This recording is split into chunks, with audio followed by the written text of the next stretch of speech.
In the kingdom of Mactan, Lapu-Lapu is not only a bold leader, but a loving leader in his people. He has deep plans for their future.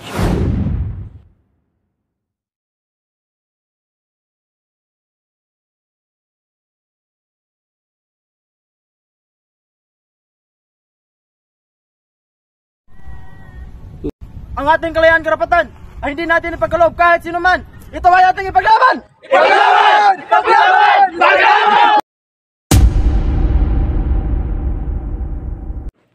In the meantime, the Kingdom of Cebu, Ra Humabon, and Queen Juana are concerned with news about foreigners coming to their land.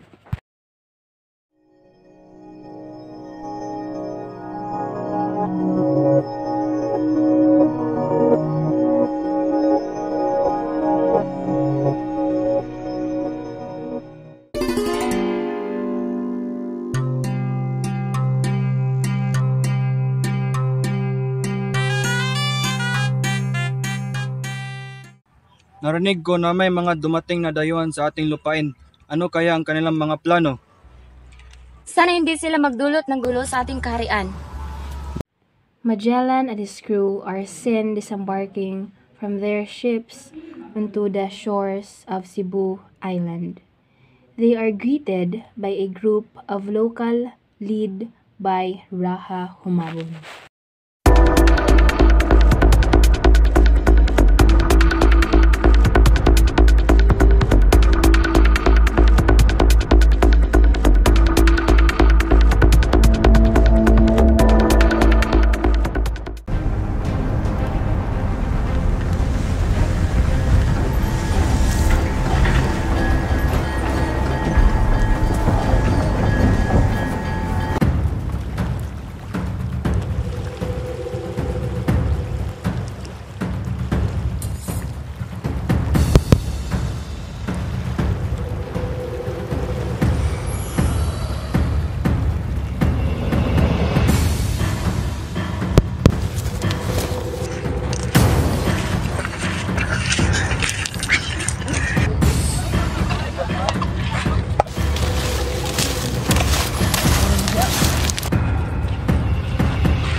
Ako si Ferdinand Magellan, isang Portuguese na explorer. Maligayang pagdating, Magellan. Ako si Raho Mabon, ang pinuno ng Cebu. Ano ang nagdadala sa iyo sa aming isla? Naparito ako upang ipakilala ang Kristyanismo at ibahagi ang kaalaman sa daigdig sa kabila ng mga babae. Kristyanismo? Anong sabi mo? May kanya-kanya tayong paniniwala at Diyos. Bakit natin yakapin ang isang bagong relihiyon? Naiintindihan ko ang iyong mga alalahanin sa Mabon. Ang Kristyanismo ay nagdadala ng turo ng pag-ibig at pagkakaisa. Pag-iisipan ko ang iyong mga salita, Magellan. Ngunit sabihin mo sa akin, paano kami magtitiwala sa iyo? Iaalay ko ang aking salita. Ang salita ng hari ng Espanya na nagpadala sa aking ekspedisyon. Magaling, Magellan. Simulan natin ang paglalakbay na ito ng pagkaibigan at kaalaman.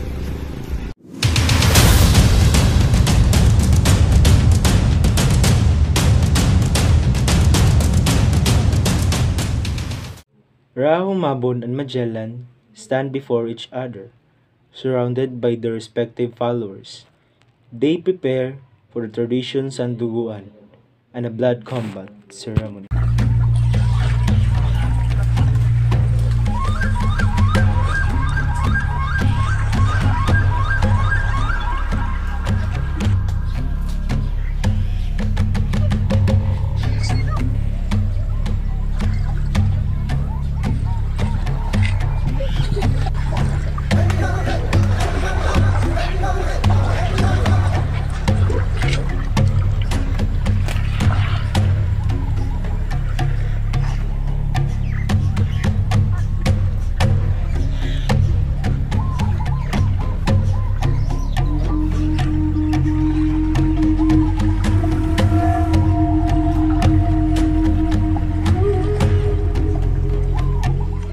Magellan, ipinapanukala ko ang isang sanduguan, isang sagradong ritual ng blood compact upang patatagin ang ating ugnayan. Raho Mabon, pinararangal ko ang iyong panukala.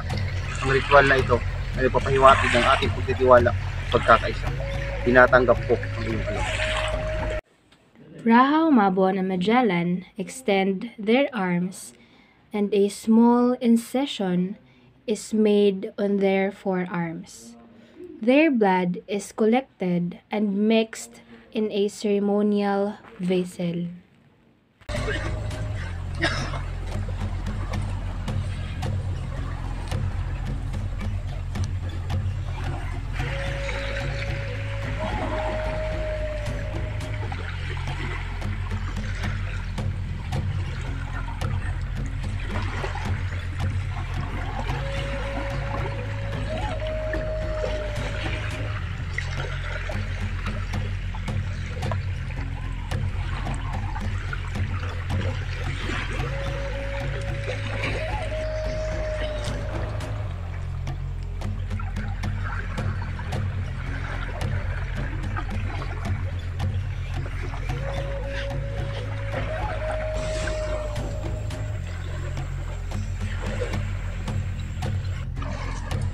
Sa blood compact na ito, nangako tayong protektahan at susuportahan ang isa't isa.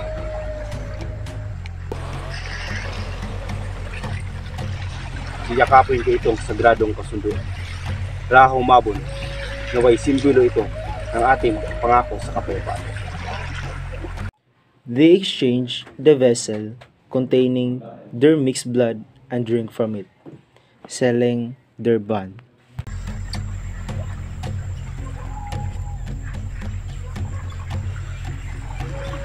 Itong sanduguan ay isang patunay ng pagkakaisa ng ating mga mamamayan. Raho Mabon, pamamagitan ng ating dialogo at pagtutulungan, maaaring maging tulay ang agwat sa pamamagitan ng ating kultura at pagkakaisa. Their followers witness the Sanduguan, filled with the hope for a harmonious future.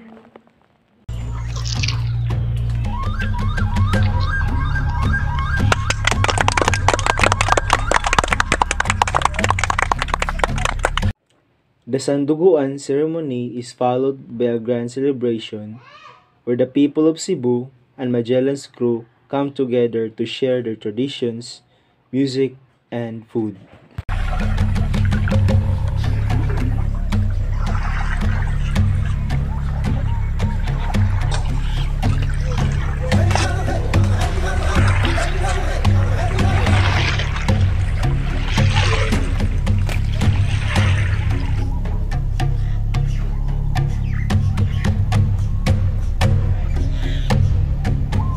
Ang pagdiriwang na ito ay patunay na yaman ng ating kultura.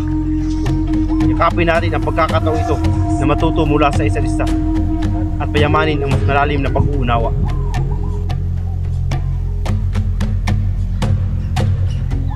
Magellan, ang ating kultural na magpapalitan ay magpapatibay sa ating ugnayan.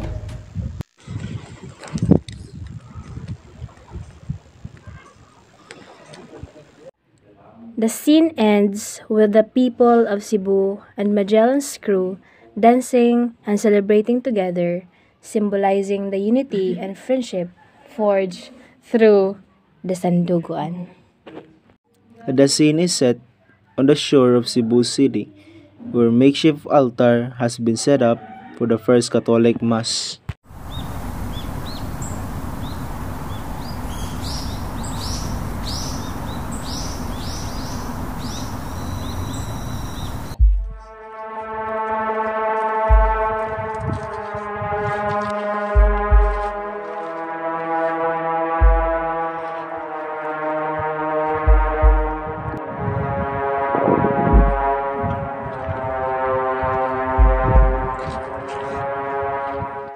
Mga kapatid, ngayon minarkahan ng isang makasasayang sandali, kasaysayan ng Cebu City.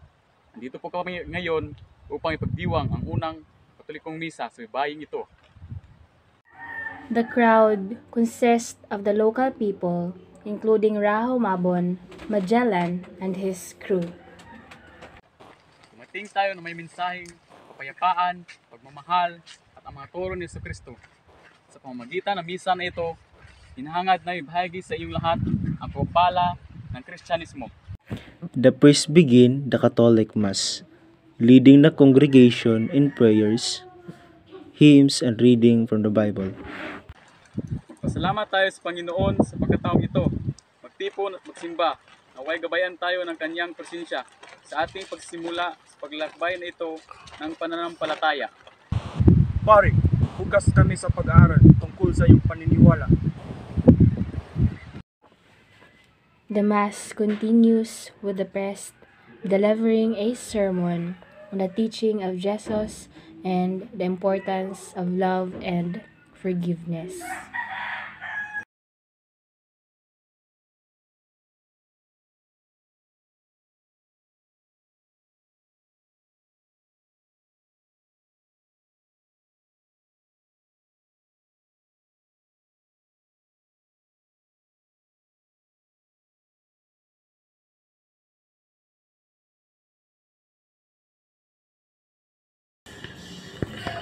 Naway, ito na ang simula ng isang maayos na pagkakaisa, kung saan ang ating kultura at paniniwala ay makapagpapayaman sa isa't isa.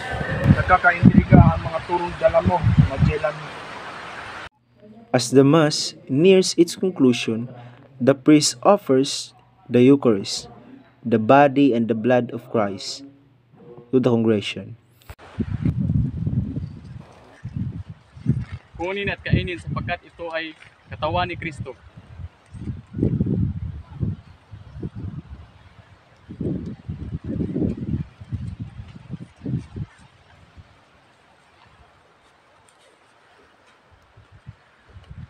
Kunin at inumin sapagkat ito ay dugo ni Kristo.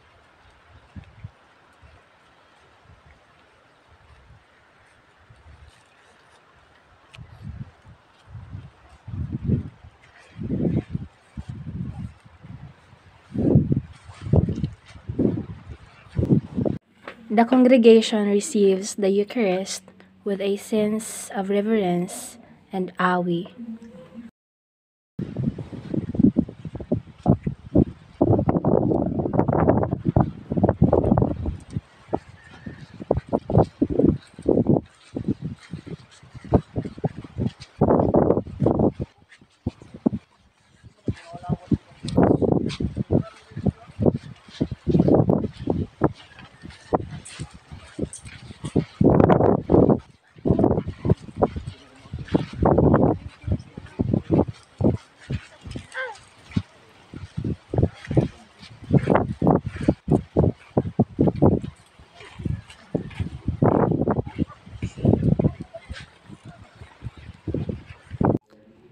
The Mass concludes, and the people gathered to reflect on the experiences.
One day, news reached Lapu-Lapu's village about the arrival of foreign explorers, a distant land.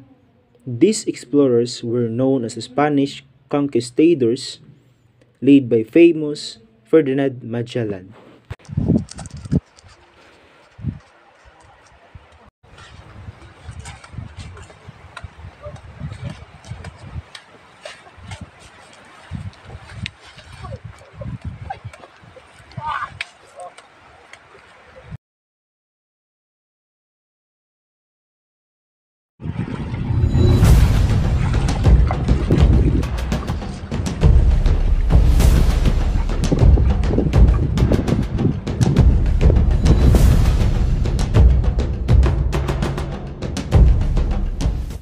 Ferdinand Magellan, ang koronang Espanyol. Kami ay naparito upang angkinin ang lupang ito para sa Espanya. Ako si Lapu-Lapu, ang pinuno ng Mactan. Tinatanggap namin ang mga bisita sa aming lupain. Ngunit, hindi namin isusuko ang aming kalayaan.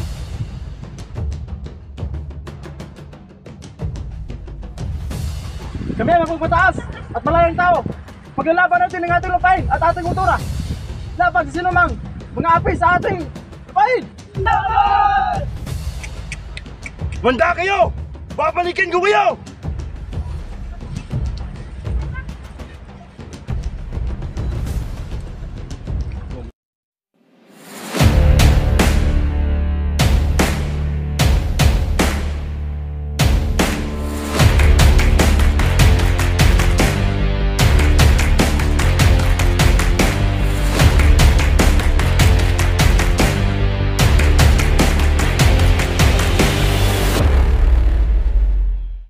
Lapu-Lapu continues to plan and prepare his people.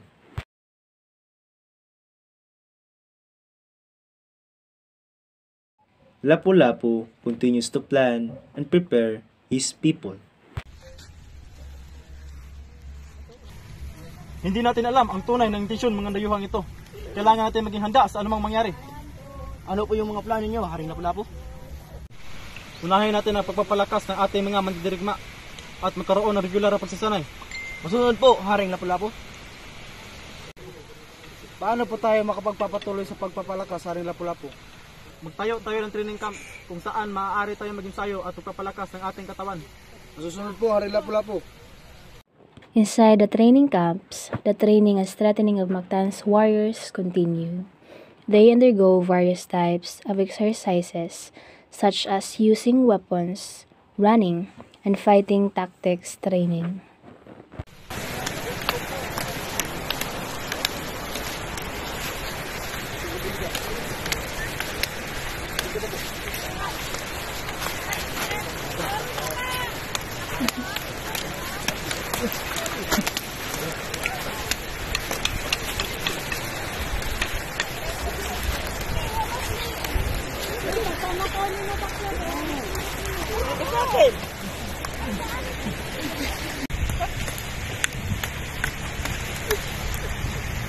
Ano pong susunod na hakbang pagkatapos na pagsasanay, Haring Lapu-Lapu? Pagbutihin natin ang ating ugnayan sa iba't ibang kaharian at tribo. Paano po natin magagawa, Haring Lapu-Lapu? Magpadala tayo ng emisaryo sa iba't ibang lugar upang mag-abot ng kamay ng pagkikipagkaibigan. By emissaries and interaction, Mactan had a greater relationship with various kingdom and tribes. There was unity and strengthening of organization.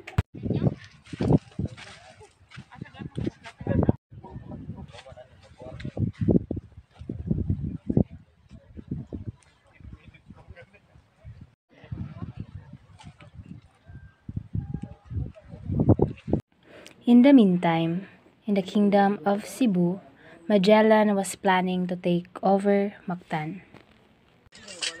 Kailangan natin makuha ang Mactan para humabon. Pero paano kung lumalaban sila Lapu-Lapu? Hindi siya magtatagumpay. And a few months later, the day Magellan announced his plan to take over Mactan, this was the beginning of the fight.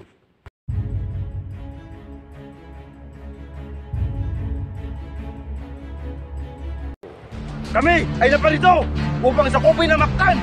Kung hindi kayo susuko, gagamit kami ng pwersa! Hula! Hula! Hula! But Lapu-Lapu was not afraid. He knew this was the time to show his courage and determination. Hindi tayo susuko! Ipagkalapan natin yung ating kalayaan! Bisratino!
The defeat of their leader left the Spanish forces in disarray. They retreated, realizing that victory in Mactan was beyond their grasp. Lapu-Lapu, kung tapang ka lumaban, umaasa ako na balang araw makakahanap ang ating mamamayan ng paraan upang mabuhay ng mapayapa. Hanga-hanga at tapang mamagilan, duway magsilbing paalala ang iyong sakripisyo sa mga kahinatnan at kasakiman at imperialismo.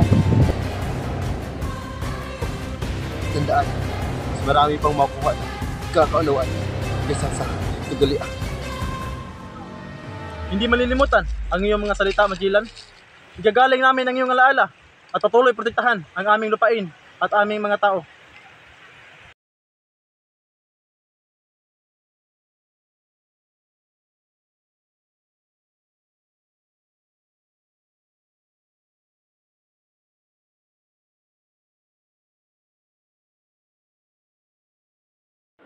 Lapu-Lapu's victory in the Battle of Mactan became a symbol of resistance and bravery for the Filipino people. His name would forever be etched in history, reminding future generations of the importance of defending their homeland and standing up against oppression.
Masama bang lumaban para sa kalayaan? Masama bang ipagtanggol ang bayan laban sa pang-aabuso at pang-aapi? Masama bang magsalita para sa mga takot mga tuwiran? Kasalanan bang ilantad ang mga katiwalian na nangyari sa ating bansa? Krimen bang maituturing ang pagpapakabayani sa sariling bansa? Pinili ng tao ang mamatay upang tubusin ng animoy patay na bayan. Ang hagulhol na iyak nito sa sakit na nadarama. Mas pipiliin kong mamatay ng nakatayo kaysa mabuhay ng nakaluhod pa rin. Mamamatay akong natatanaw sa likod ng dilim ang bukang liwayway. Kung kailangan mo ang pulang pangulay, dugo ko'y gamitin sa kapanahunan nang ang liwanag mo ay lalong kuminang.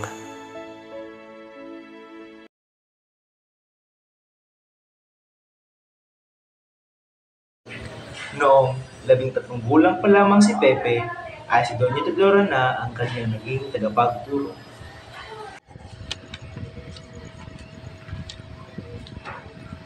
Sige nga anak, basahin mo ang alpabetikong Tagalog. A, A, ba, ba, ka, ka, da. da. A, ba, ka, da. Ang galing mo talaga anak, walang duda. Opo, ina.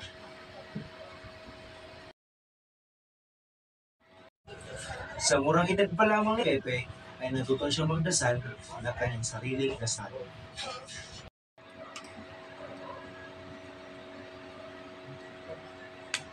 Pepe, ano bang tinuro ko sa'yo? Di ba ang sabi ko, magdasal ka muna bago kumain? Pasensya na po, ina. Sa mga ama, anak, Espiritu Santo. Maraming salamat po sa biyaya matanggap po namin at sa nawa ito ay makapagbigay ng lakas sa aming pangangatawan at sana biyayaan niyo po kami. Ang mga bata ay naghahabulan at nadapa. Pepe, nakikinig ka ba?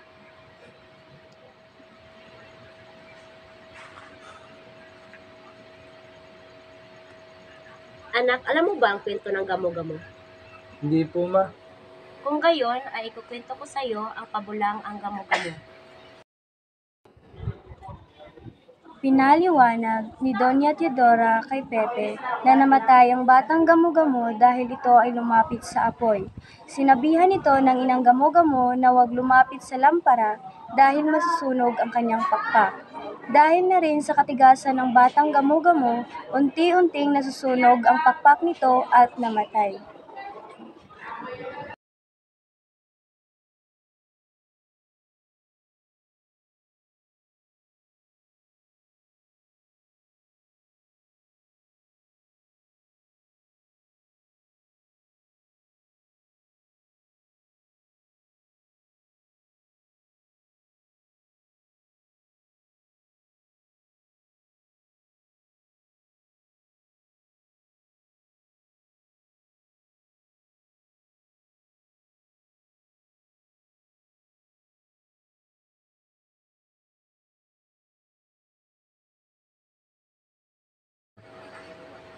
Totoo po ba yan, ma? Oo, kaya wag kang gumaya sa batang gamo-gamo. Pero ma, ako po ay bata at matapang. Bakit ko pipigilang makuha ang aking mga gusto? Tulad ng isang gamo-gamo, siya ay naakit at lumapit sa apoy, kaya siya ay namatay. Kaya kung gusto kong masolusyonan ang aking mga katanungan, kailangan ko po bang mamatay?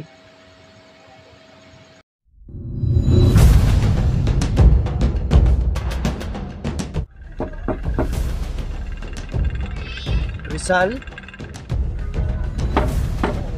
Rizal! Rizal?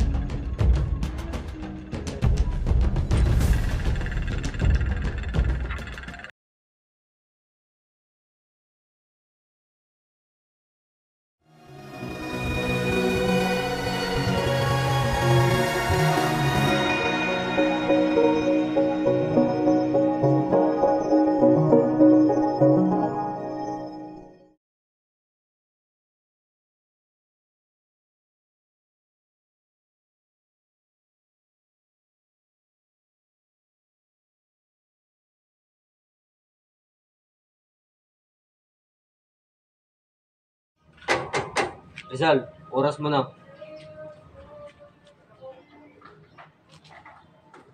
Handaan na ako.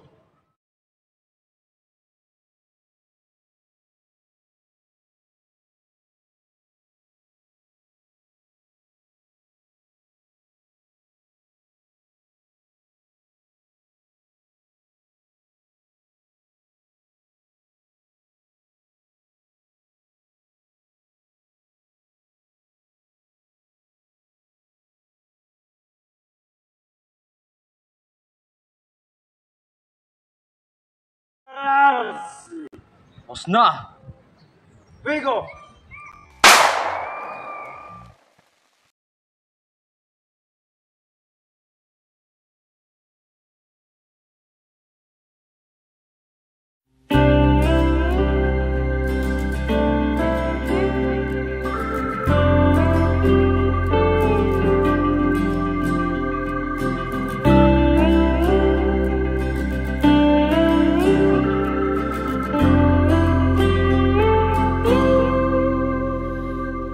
Digmaan sa gitna ng amihan, ang kalaban ay kahirapan. May digmaan sa gitna ng habagat, ang tanday taong hindi makaangat.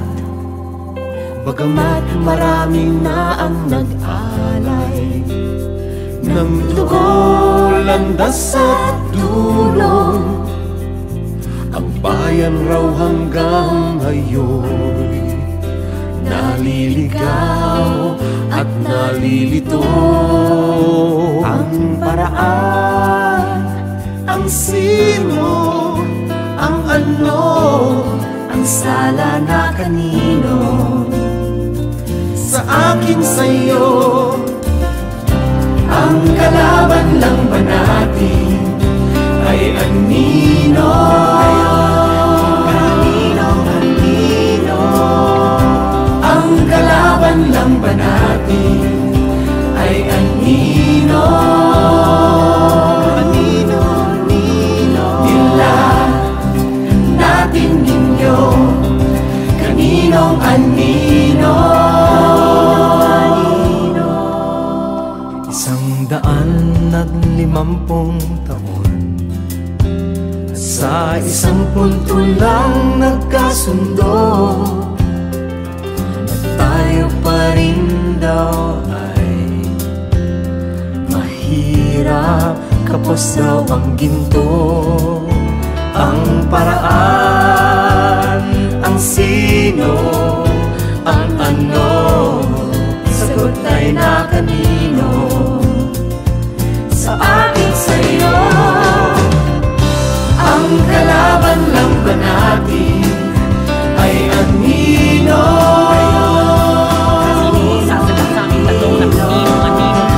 Ang kalaban lang ba natin ay anino?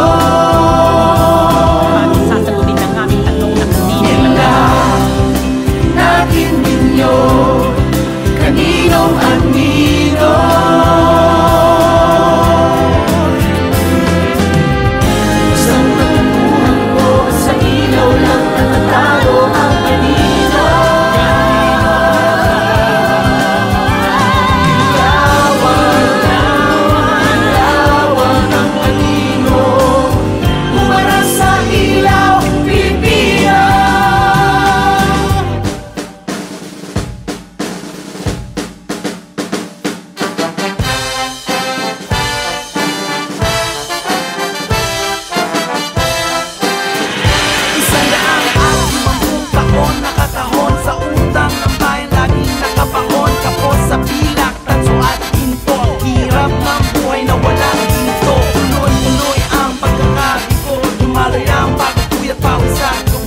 Laban lang ba natin ay anino